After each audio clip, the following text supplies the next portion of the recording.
Repeat करो, आगे क्या बोला? आगे क्या बोला? सपने पूरे नहीं होते।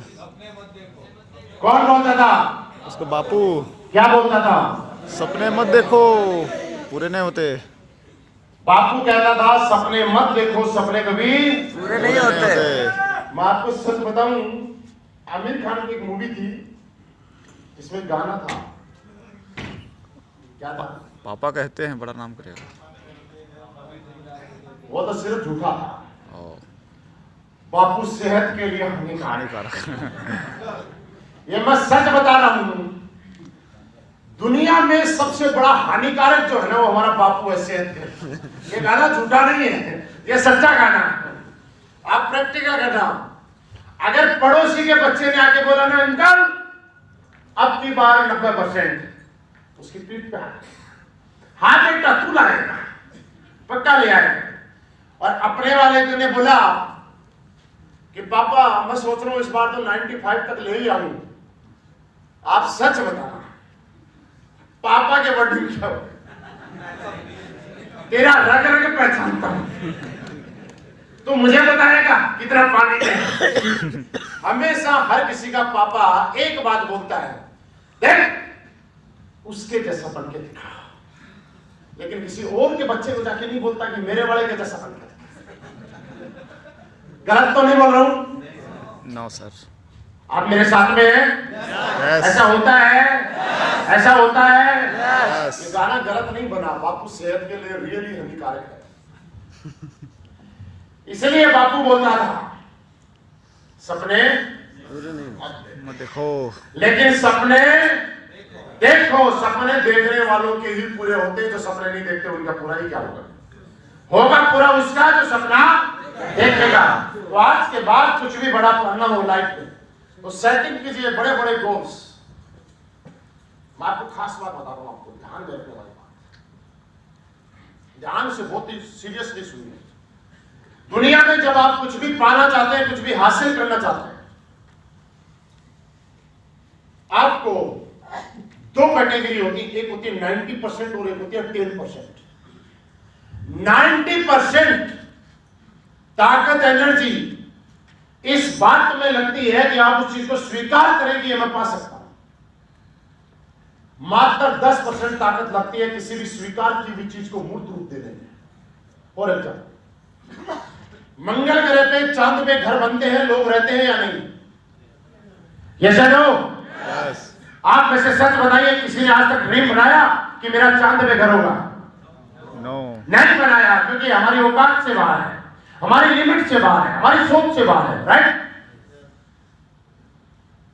लेकिन किसी आदमी ने किसी न किसी दिन ये ड्रीम बनाया होगा कि मंगल ग्रह पे भी लोग रह सकते हैं, चंद्रमा पे भी लोग रह सकते हैं। आप याद रखिए 90% रोल जो है, भूमिका जो है, वो सिर्फ इस बात की है कि आपका दिमाग, आपका अवचेतन मन ये स्वीकार कर ले कि आप ये पा सकते हो। और स्वीकार की हुई चीज को मूर्त रूप देने में ताकत सिर्फ 10% लगती है दोस्त। 90% ताकत जो काम है ना, उसके लिए हमें कुछ करना नहीं पड़ता है, उसके लिए कोई प्लानिंग नहीं करनी पड़ती है, उसके लिए कुछ रूपरेखा नहीं बनानी पड़ती है, उसके लिए कोई फील्ड में नहीं भागना पड़ता है। सिर्फ 10% के लिए हमें मार्केट में जाना पड़ता है, और 90% ही लोग हम स्वीकार नहीं करते, जिसके लिए अच्छा आप तो सोचो कि मेरा घर चंद्रमा पे होगा, सोच लिया, इसमें कोई जोर पड़ा है? क्या ताकत लगी? कोई खर्चा आ गया? लेकिन मैं गारंटी से बोल रहा हूं, आपके दिमाग ने अभी भी एक्सेप्ट नहीं किया कि चंद्रमा पे घर बनेगा। नहीं किया ना? नहीं। करता ही नहीं, करेगा ही नहीं। इसको स्वीकार करवा दो। मैं आपको बताऊं एक बात, इसी में बात करते हैं कैसे होता है। लाइफ में गोल और सपने कभी पूरे नहीं होते। गोल सपने कभी पूरे नहीं होते, आप कुछ भी कर लें। लाइफ में गोल और सपने तब पूरे होते हैं जब उस सपने के पीछे, उस गोल के पीछे कुछ चैलेंजेस लगते हैं। समझ रहे? चैलेंज। आपको छोटा सा एग्जांपल दिखाता हूं लेटेस्ट। कुछ दिनों पहले हिंदुस्तान के अंदर एक बहुत ही दुखद हादसा हुआ, पुलवामा अटैक हुआ, शायद आप लोगों ने सुना होगा। Yes sir. अच्छी तरह आप लोगों को मालूम होगा। वाकिफ है सर। कितनी तारीख की बात है? 14 फरवरी 14 फरवरी को हिंदुस्तान में इतिहास में बहुत बड़ा हादसा हुआ। हमारे कुछ भाई लोग थे जो इस दुनिया में नहीं रहते, हमारी सहायता करते हुए, हमारी सुरक्षा करते हुए दुनिया से चले गए। मैं सिर्फ आपसे पूछ रहा हूं, मैं रिप्लाई नहीं करूंगा। कोई एक इंसान था हिंदुस्तान में, अगर आप यूट्यूब पे उसका चेहरा देखेंगे, टीवी पे चेहरा देखेंगे, तो आप खुद मुंह से बता देंगे कि वो अटैक होने से पहले के उसके चेहरे के का और अटैक होने के बाद उसके चेहरे के अंदर दिन और रात का फर्क था। सोचिए।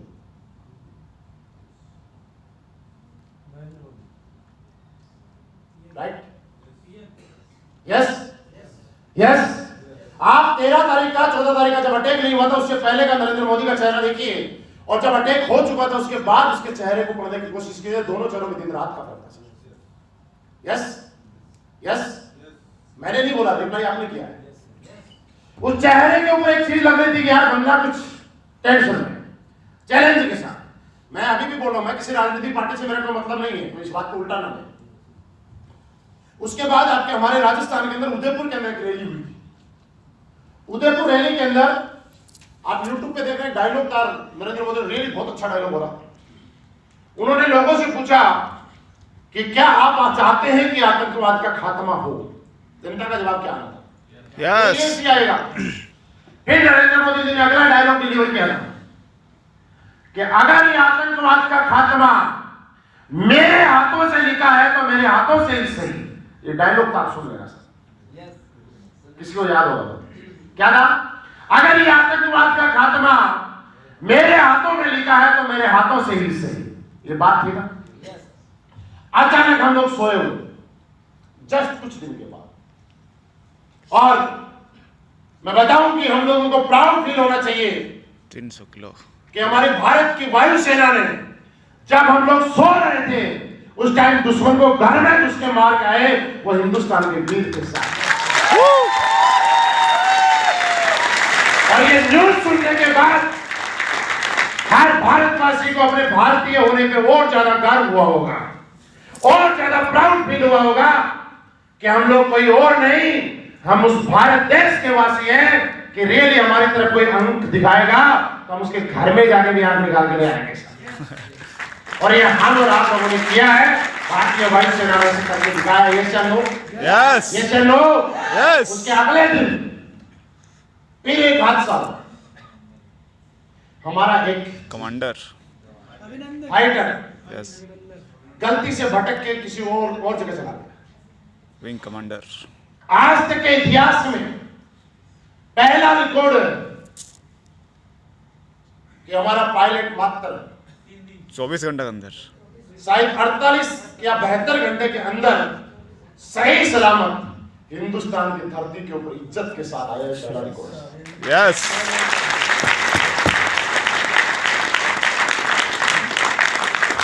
मोदी फैक्ट। यस या नो? यस। अब लगा नहीं यार कि यार हमें तो एक हिंदुस्तानी है। आपके खून में भी उबाल आया होगा। आपने जब सुबह उठते ही टीवी देखा होगा, सोशल मीडिया देखा होगा, आपको अपने आप पे प्राउड हुआ होगा कि नहीं हुआ होगा? यस। मैंने बोला मैं किसी पार्टी की बात नहीं कर रहा हूं, लेकिन एक हिंदुस्तानी होने के नाते प्राउड हुआ होगा कि नहीं होगा? यस। ये बात मैं इसलिए बता रहा हूं कि आप ऑडी ले लेना, मछली ले लेना, जैगवार लेना, हेलीकॉप्टर ले लेना, मेरे भाई साहब कुछ भी ले लो, लेकिन सबसे पहले तो मेरी मातृभूमि है, मेरा देश है। अगर देश नहीं तो मेरी जैगवार ऑडी BMW की वैल्यू क्या है? कुछ नहीं।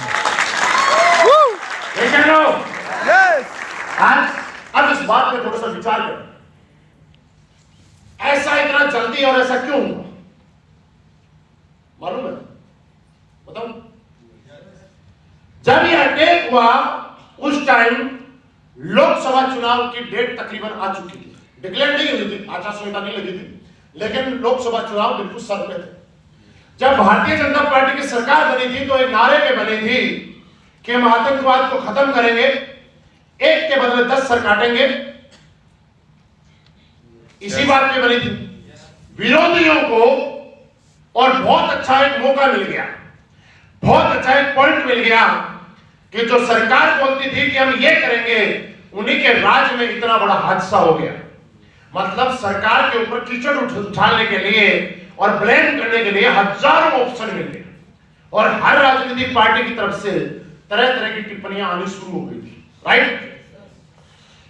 जब अटैक हुआ, ये चैलेंज था सर, इसको चैलेंजिंग टोल बोलते हैं। जब अटैक हुआ, आपको याद होगा, अगर कोई टीवी देख रहा था उस टाइम, सिर्फ 3 मिनट के अंदर पूरे उत्तर भारत के एयरपोर्ट सील हो गए थे। चाहे वो देहरादून का हो, चाहे हिमाचल का हो, चाहे श्रीनगर का हो, चाहे अमृतसर का हो, सारे सीज हो गए थे 3 मिनट के अंदर। सारी फ्लाइटें साइड में हो गई थी। और मैं आपको बताऊं, ये तो पता नहीं कैसे युद्ध होने से रुक गया, कि ये पता नहीं है। लेकिन हालात 99.99.99 बन चुके हैं, सीरियस कंडीशन में। और पाकिस्तान को, अभिनंदन को वापिस छोड़ना पड़ा। उस टाइम भी सिचुएशन आप देखना यही थी। विरोधी पार्टी के लोग फिर एक हंगामा करने लग गए कि लड़ाई तो बाद में देखेंगे, पहले हमारे पायलट को छुड़ा के दिखाओ, क्योंकि वो चाहते थे कोई तो माइनस पॉइंट मिले, माइनस पॉइंट कहीं से तो कोई तो मिले। और मोदी ने पूरी जान लगा दी, पूरी ताकत लगा दी, चाहे उसने इंटरनेशनल कुछ प्रेशर डलवाया हो, चाहे नेशनल डलवाया हो, चाहे वायुसेना का हो, चाहे थल सेना का हो, चाहे नेवी का हो, किसी का भी हो। लेकिन ये चैलेंज था कि अब अगर इस जनता की उम्मीदों पे मैं खरा नहीं उतरा तो 2019 में 2 महीने के बाद जो चुनाव है, लोग मुझे नकार देंगे। और ये डर था, ये चैलेंज था, और इस वजह से इतना बड़ा इतिहास हमारे देश में रचा। राइट? इसी तरीके से जब हमारे ड्रीम, हम लोग बोलते हैं सर हमारी ड्रीम है, हमारी गोल है, हमारी लिस्ट है, ये है वो है। आपको मैं एक रियली और एग्जाम्पल दूंगा, मैं किसी को नीचा नहीं दिखा रहा हूं। यहां जितने भी 100 एंड अबव लीडर तकरीबन स्टेज पे ट्रेनिंग लेते होंगे सब। यस। वैल्यू की क्रॉसिंग करते होंगे।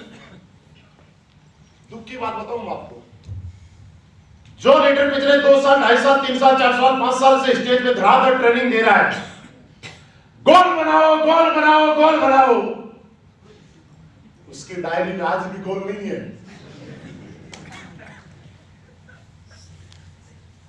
कोई मेरी बात को बुरा मत मानना, क्योंकि आप भले ही जो फ्रेशर हैं बड़े लेवल के आएंगे नहीं, लेकिन आने वाले टाइम में तो आएंगे ना। आने वाले टाइम में आएंगे ही नहीं। गोल पूरे होते हैं, लेकिन तब होते हैं जब चैलेंज के साथ। आज के टाइम में मैं कई माँ बाप को देखता हूँ, बड़े प्राउड से बोलते हैं, यार मेरा बेटा जो है ना, वो महेंद्र सिंह धोनी का फैन है, मेरी बेटी है ना अनुष्का शर्मा की फैन है, मेरा बेटा तो विराट कोहली जैसा बनना चाहता है, मेरा बेटा तो किसी और जैसा बनना चाहता है। मैं दोस्त आपको एक बात बताऊं, इससे बड़ा आपकी लाइफ में कोई चैलेंज नहीं हो सकता कि पैदा आपने किया, मेहनत आपने की, कपड़े आपने पहनाए, किले में आप सोए, सूखे में उसको सुलाया, क्लास में एडमिशन आपने कराया, छोटी छोटी डिमांडें आपने पूरी की, स्कूल में आपने पढ़ाया। और साला आपका पैदा किया हुआ बच्चा विराट कोहली का फैन कैसे हो सकता है? महेंद्र सिंह धोनी का फैन कैसे हो सकता है? अनुष्का शर्मा ऐश्वर्या राय की फैन कैसे हो सकता है? नहीं, इसका मतलब ये है कि आपके काम करने में कुछ न कुछ कमी रहेगी। इससे बड़ा चैलेंज इस लाइफ में कुछ नहीं है। और आपको तब तक काम करना ही होगा कि जिस दिन आप एक वर्ड अगर अपने बेटे के मुंह से सुन लिया ना कि पापा यू आर माई आइडियल, आप समझ लेना आपका जीवन सफल हो गया। इससे बड़ा चैलेंज लाइफ में कोई हो ही नहीं। लोग इतने खुश हो रहे, इतने हैप्पी हो रहे, मेरा बेटा तो उसके जैसा बनना चाहता है।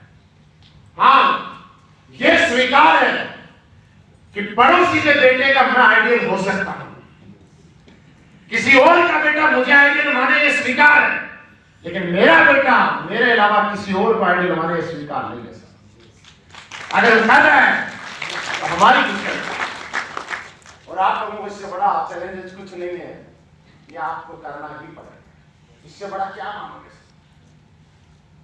मैं देखता हूं लोगों के मोबाइल के ऊपर वॉलपेपर रहते हैं, आपके बच्चों के मोबाइल में वॉलपेपर रहते होंगे ना, कहीं किसी का सलमान खान का, किसी का शाहरुख खान का, किसी का कोई और, है ना?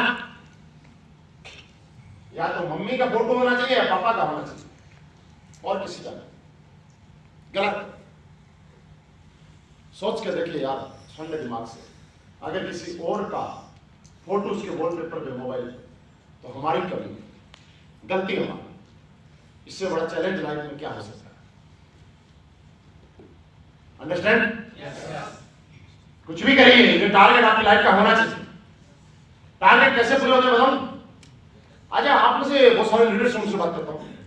आप लोग कई बार ऐसे सोचते होंगे ना कि आज तो मैं इतना काम करूंगा ही करूंगा, चाहे कुछ भी हो जाए। इस वीक तो मैं इतना चेक बनाऊंगा ही बनाऊंगा, चाहे कुछ भी हो जाए। आप मुझे सच बताइए, क्या उतना चेक और उतना काम पर डे उतना रिजल्ट आता है? उसके बाद क्या करते हैं? उसके बाद क्या करते हैं? जब नहीं आता उतना रिजल्ट, जो आपका सुबह का ड्रीम है, जब आप सुबह उठ के सोचते हैं, फिर क्या करते हैं? उससे ज्यादा मेहनत करने की कोशिश नहीं। जब आपने ड्रीम बनाया अपने मन से कि मुझे इतना करना है और आप नहीं कर पाए, तो गलती है, और गलती की तो सजा होती है।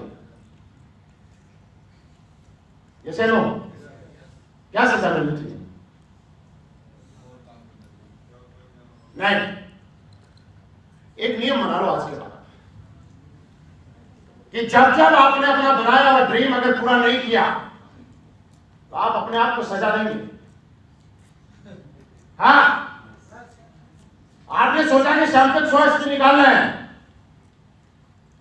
और निकाला नहीं, रात को घर में आया 10 रोटी खा के ऊपर टांग करके सो गया, यार शर्म नहीं आती?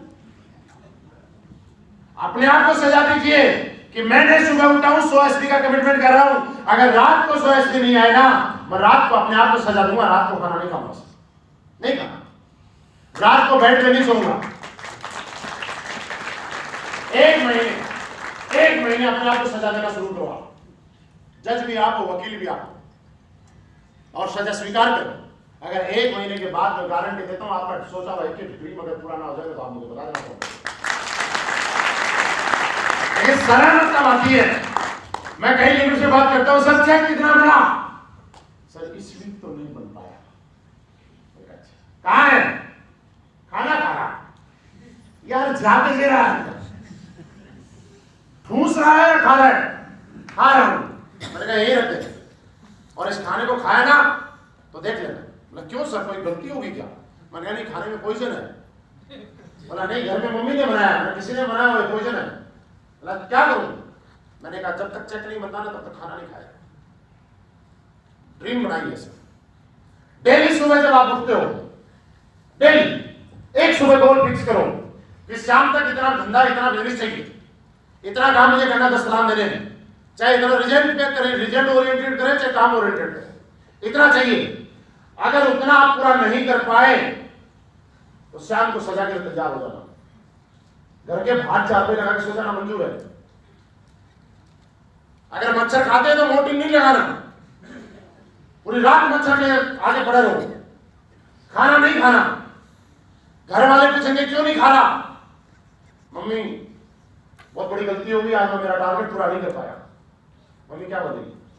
कोई नहीं बाबू, ऐसे नहीं बोलेगी कोई बात नहीं, भूखा क्यों मर रहा है, टारगेट क्यों नहीं किया?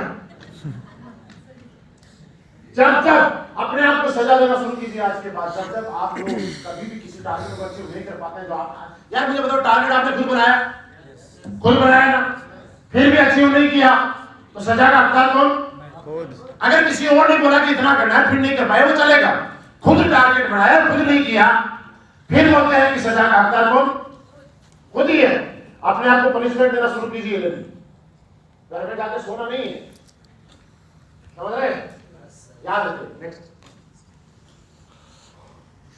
गोल सेटिंग कर लेंगे आज के बाद। यस। मैं आपको बताऊं एक छोटी सी बात। मैं जब असली बेस वेलनेस में नहीं आया था, शिव कुमार सर और हम लोग पहले साथ ही काम किया करते थे। हम लोग एक बार जम्मू गए थे, शिव कुमार सर से कभी भी आप पूछ लेना, और मैं उस टाइम सिक्योर लाइन में था। मैं इसलिए बोल रहा हूँ कि सारे लोग पुराने परिवार से, और असली बेस में नहीं था। Yes sir. तो क्या हुआ, हम जम्मू में एक फंक्शन करने गए। मैंने शिव कुमार सर को बोला कि सर एक दिन है ना ऐसा दिन आएगा कि हम लोग जगवार लेके फंस जाते। तो उस टाइम हमारी इनकम इतनी अच्छी नहीं थी कि जगवार ले लेते, समझ रहे। सर ने शिव कुमार सर से कुछ पूछना, मतलब हल्के में लेके ऐसे ही टाइम सोच लिया, ठीक है अपलाइन ने बोल दिया तो काट तो सकते नहीं, अपलाइन ने बात कर बोल दी तो हमें हाथों मिलाने पड़ गया ना, हल्के में ले गए। बाद में मुझे बोला सर आपने बहुत टाइम पहले बोला था कि जैगवार लेंगे और आपने ले ली। ये ड्रीम मेरा असली बेस वेलनेस में आने से पहले से, समझ रहे हैं। लेकिन ड्रीम मजबूत होना चाहिए।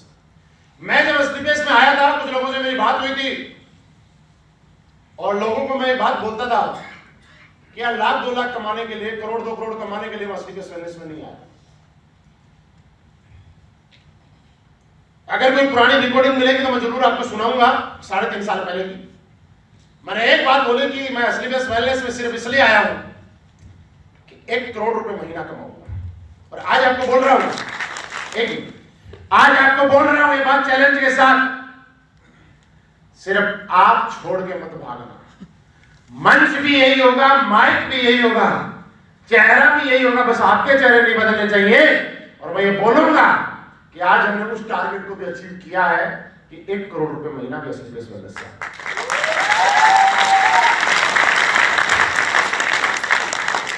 लेकिन इसके लिए टारगेट बनाना पड़ता है। कभी बनाया 10,000 रुपए कमाएंगे तो 10,000 रुपए भी कमाए, 20,000 का बनाया तो 20,000 भी कमाए, 25,000 पे गए, 50,000 पे गए, 70,000 पे गया, 80,000 पे गया।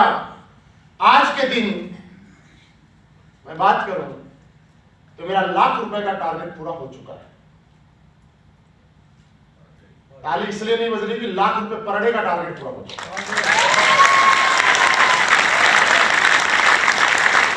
आज सोऊं, खाऊं, पीऊं, कुछ भी करूं, पर डे लाख रुपए का एवरेज मेंटेन होता ही होता है, कोई फर्क नहीं पड़ता इससे। लेकिन चैलेंज क्या था मैं आपको बताना चाहता हूं। जब मैं असली बेस वेलनेस, मैंने शुरू में एक बात बोली थी कि पहले बहुत मुश्किल था, अब बहुत आसान है। जब मैं असली बेस वेलनेस में आया था उस टाइम का एक रिकॉर्ड बनाता बताता हूं। बहुत सारे पुराने लोग हैं हमारी कंपनी से, पुरानी कंपनी से, इसलिए बताने की जरूरत नहीं है। आज तक का रिकॉर्ड रहा है कि उस कंपनी से छोड़ने के बाद, किसी दूसरी कंपनी में जाने के बाद कोई सिंगल आदमी नहीं था कि जो कहीं किसी दूसरी कंपनी में जाके कामयाब हुआ होगा। आई थिंक उस जो सीनियर रिलेटेड में मालूम भी होगा। जी सर, मैं पहला एग्जाम्पल हूं, इसलिए मेरे ज्यादा अपलाइनों ने जोर नहीं लगाया मुझे रोकने के लिए, क्योंकि वो जानते थे कि धक्के खा के आ ही जाएगा। क्यों अंकुर जी, आप हमारी टीम में हुआ करते थे, अंकुर जी भी मेरे साथ में आए, तो वो जानते थे कि आ जाएगा धक्के खा के। उस टाइम असली बेस वेलनेस को कोई जानता नहीं था, क्योंकि नई नई कंपनी थी, स्टार्टिंग था कंपनी का। लोगों ने बोलना शुरू कर दिया कि यार एक बार तो अपलाइन की वजह से तुक्का लग गया, बार बार तुक्के थोड़े लगते हैं। ऐसी बातें आ गई कुछ मार्केट से, कोई कुछ बोलता, कोई कुछ बोलता, और ऐसी ऐसी बातें लोग बोलना शुरू कर दिए जो कि मतलब मुझे मुंह से बोलने में भी शर्म आती है और आपको सुनने में भी शर्म आएगी। ऐसी ऐसी बातें लोगों ने बोलना शुरू कर दी। जवाब देने के लिए कोई था ही नहीं। आज अगर हमारे साथ कोई दूसरी कंपनी से आता है तो जवाब देने के लिए बहुत सारे लोग हैं, लेकिन उस टाइम जवाब देने के लिए कोई नहीं था। बहुत सारे लोग फेसबुक पे उल्टे सीधे कमेंट किया करते थे, बहुत सारे लोग व्हाट्सएप पे कमेंट किया करते थे, बहुत सारे लोग उल्टी सीधी बातें किया करते थे, और एक चैलेंज हो गया। लोग इंतजार करने लग गए कि वापस आएगा, और ऐसा कुछ होता नहीं। और मुझे एक चीज समझ में आई कि अगर आज मैंने पूरी ताकत नहीं लगाई, पूरी मेहनत नहीं की, पूरी ताकत नहीं लगाई और पूरी मेहनत नहीं की, तो उन लोगों की बात सही साबित हो जाएगी कि पिछली बार अपनी वजह से कामयाब नहीं हुआ था, अपलाइन की वजह से तुक्का लग गया था।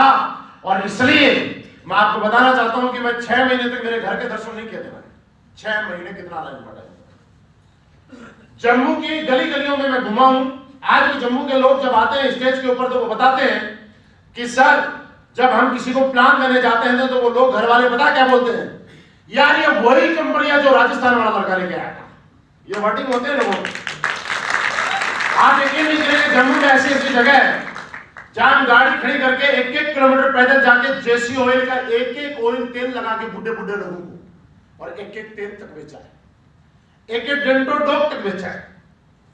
कुछ लोग ऐसे थे जो हमसे छुप के खेतों में चले जाते थे खेत में काम करने के लिए। हम बोलते थे यार प्लान सुन, बोलता नहीं सर खेत में काम करूंगा। मैंने कहा आधा घंटा दे, बोला नहीं सर काम में पीछे हट जाऊंगा। आप यकीन नहीं करेंगे, हमने आधा घंटे पहले उसके खेत में काम करवाया। मैंने कहा देख आधा घंटा मैंने काम करवा दिया ना, बोला हाँ अब आधा घंटा तुम मेरे ऐसा भी किया सर। रात को जब नींद आती थी गाड़ी रोड के किनारे खड़ी करके सो जाते थे। जम्मू में एक होटल है वरदान बस स्टैंड के पास, उस होटल में पूछ रहा मैं बहुत दिन रहा हूं। मेरे कपड़े जब गंदे हो जाते थे, रात को 2-2:30 बजे तक मीटिंग होती थी, 2:30 बजे 3 बजे मैंने मेरे हाथों से कपड़े धोए, 2:30 बजे पंखे के नीचे सुखाता था, सुबह सुबह आयरन मंगाता था और उसमें आयरन करके सुबह 6 बजे फिर निकल जाता था। सिर्फ इतनी ताकत मुझे भी नहीं पता, इतनी एनर्जी कहां से आई, लेकिन ये बात थी कि चैलेंज था यार कि लोग क्या कहेंगे। अगर कामयाब नहीं हुए तो लोगों की बात सही साबित हो जाएगी। और इस चैलेंज की वजह से मैं आपको और क्या बताऊं, ऐसी बातें मुझे बताना शोभा नहीं देती और बतानी भी नहीं चाहिए, लेकिन फिर भी कई बार मन कर देता था तो बता ही देना चाहिए, बतानी नहीं चाहिए। मेरा घर था मेरठ में, तो रवि जी मेरठ में क्या था, हमारे कई अपलाइन थे। अब मेरठ के लोग तो गुंडे होते हैं, मेरठ का तो बुरा मत मानना, जो लोग होते हैं वो अपने आप को समझते हैं। मेरी भी नेटवर्क मार्केटिंग की कर्म भूमि मेरठ ही है। मेरे अड़ोसी पड़ोसी से कई महामारी जानने वाले थे, उन्होंने मेरी सिक्योरिटी लेनी शुरू कर दी। मैं कब आता हूं कि जब भी आएगा पकड़ लेंगे, हमारे लोग तोड़ेगा नहीं। तो मैं कई बार आता तो भी मैं गलती से रात को 10-11 बजे घर में आता, सुबह 4 बजे निकल जाता। क्या करे, देखो राजस्थान अपना है, हर आदमी का आप समझिए एक बात, लोकल इलाका और बाहर का इलाका का फर्क तो रहता ही है ना। इस चीज को आप स्वीकार करो या न करो, रियलिटी है। तो किसी लीडरों के कॉल आते, गालियां भी फोन पे देते थे, बहुत सारी गालियां सुनी हमने, बहुत सारी। मैंने डिसाइड, मेरा खुद का मकान था मेरठ में, मैंने डिसाइड किया यार दिसंबर में मैं आया था, 2-3 महीने की बात है, बच्चों के एग्जाम वगैरह हो जाएंगे। उसके बाद में मार्च जैसे ही आएगा, मैंने फटाफट दिल्ली शिफ्ट किया। मेरा मकान जैसा था वैसे छोड़ दिया। अब जैसे ही मैंने मकान छोड़ा तो वहां जो हमारे पुराने साथी थे, बड़े हमारे हितैषी थे, उन्होंने पूरे मेरठ में फैला दिया कि उसके ऊपर तो इतना कर्जा हो गया कि रातों रात सामान लेके भाग गया, मकान भी गिर गया, ये भी हो गया, मतलब बवंडर फैला दिया। आप यकीन नहीं करेंगे क्या क्या फैलाया होगा, मैं सारी बातें बता भी नहीं सकता, लेकिन मैं सामान लेके दिल्ली आ गया। अब उन लोगों के फिर फोन आए जो पहले गालियां देते थे, धमकाते थे। अब हमने आवाज जो थी दिल्ली से शेर में बदल दी। मैंने कहा अगर इतनी माँ का दूध पिया है तो आ जा, अब तेरे को देखते हैं।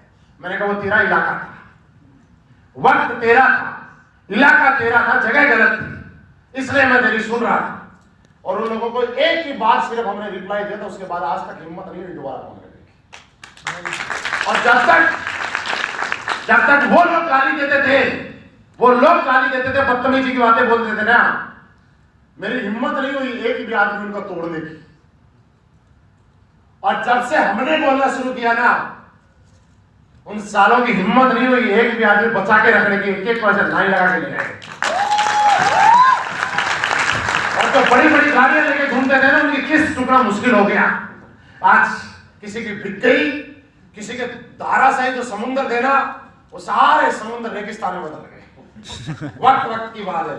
और आज बताने की जरूरत नहीं है, कुछ भी बताने। मैंने बोला ना, आज असली केस और असली केस के लीडर किसी परिचय का मोहताज नहीं है साहब, लेकिन चैलेंज बहुत बड़ा चैलेंज था, बहुत बड़ा। तो वक्त के अनुसार थोड़ा सा करना पड़ता है। स्थितियां हमेशा एक से नहीं रहती है, लेकिन आपके गोल मजबूत होने चाहिए। और मैं बोल रहा हूं कि आज पर डे 1 लाख का एवरेज है, तो 1 से 3 पे जाने में जोर ही कहां पड़ रहा है। चले जाएंगे धीरे धीरे। आज अपना रीपरचेज को इतना फोकस नहीं करते हैं ना। आपके यहाँ रीपरचेज की ट्रेनिंग चलती है कभी? नहीं सर। उसके बाद भी मेरा हर महीने 5.5 से 6 लाख रुपए का रीपरचेज का चेक आता है। ओहो।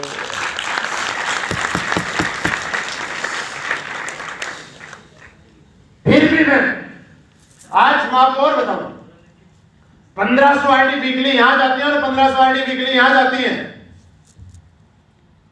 कोई होता होगा जो एक लाख टांग पे के ऊपर खड़ा होता होगा। हम एक टांग पे नहीं खड़े हुए हैं, दोनों पे स्टैंडिंग। नेटवर्क मार्केटिंग में होते हैं ना, कुछ लोगों की एक लेग तो कश्मीर से कन्याकुमारी पहुंच जाती है और दूसरी टांग सीधी नहीं हो रही, खींच रहे लोग, लकवा मार गया। ऐसा नहीं है। जितने लोगों के पास लग्जरी गाड़ी मेरी बोनस स्कीम में है, उतनी ही लग्जरी गाड़ी मेरी इंसेंटिव में भी है। जितने करोड़पति मेरी बोनस में है, उतने ही करोड़पति मेरे इंसेंटिव में है।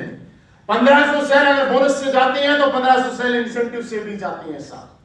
जितने अचीवर बोनस से है, उतने ही अचीवर इंसेंटिव से भी है। ये बिल्कुल रेशियो है। आपको और बात बताऊं, फिर भी 30 के 30 दिन काम करते हैं, बहुत कम पैसे में कमा के, बहुत गरीबी में। आपको मेरे से ज्यादा मोटिवेशन आना चाहिए, मैं बता रहा हूं क्यों। आप जब सर 50 आईडी बोनस में डालते हैं, 50 आईडी इंसेंटिव में जाते हैं, कितने का चेक आता है? 50,000 का। आप 20 इधर डालते हैं, 20 इधर डालते हैं, कितने का आता है? 20,000 पक्का। 30 इधर कितना आएगा? 20। 40 इधर 40 इधर कितना आएगा? 40। 60 इधर कितना आएगा? 60। पक्का ना? यस। मैं 1500 आईडी हर हफ्ते इधर डालता हूं, 1500 इधर डालता हूं, चेक मात्र आता है 1.5 लाख। आपको पर पेयर क्या मिलता है? 1000 रुपए। मुझे पर पेयर क्या मिलता है? 100। कैलकुलेशन करके बताओ। 1500 1.5 लाख पर पेयर क्या है? 100 रुपए पर पेयर में काम कर रहा हूं यार। ताकत आपको ज्यादा लगानी चाहिए, मेहनत आपको ज्यादा करनी चाहिए। वो 1000 रुपए पर पेयर आ रहा, आपको पूरा 1000 रुपए, यहाँ 100 रुपए पर पेयर। फिर भी प्रयास करते हैं, फिर भी मेहनत है कि उस लेवल पे जाने वाला है कि यार बहुत जल्दी वो टाइम आए कि 10 रुपए भी पर पेयर का आएगा। आए 15,000 आईडी यहां जाएंगी, 15,000 आईडी यहां जाएंगी और हम बोलेंगे कि 10 रुपया पर पेयर का है। लेकिन 1.5 लाख रुपए हफ्ता बाइनरी में ही तो आता है। 6 लाख और 1.5 लाख रुपए हफ्ता का मतलब महीने का कितना हुआ? 6 लाख। 6 लाख और 6 लाख रुपए रीपर्चेज का आता है, जिसके लिए अभी हमने प्रमोट करना शुरू भी नहीं किया ऐसा। और ये 6 लाख 60 लाख में कब बदल जाएगा आप देखते रहना, पता भी नहीं चलेगा। अंडरस्टैंड? यस। तो गोल है ना, मजबूत बनाओ, किसी न किसी चैलेंज के साथ बनाओ। और जब चैलेंज लग जाएगा ना तो बड़ा मजा आएगा। और चैलेंज बताऊं कहां मजा आता है? बताऊं? ये अंदर की बात है, किसी और को मत बताना। रियल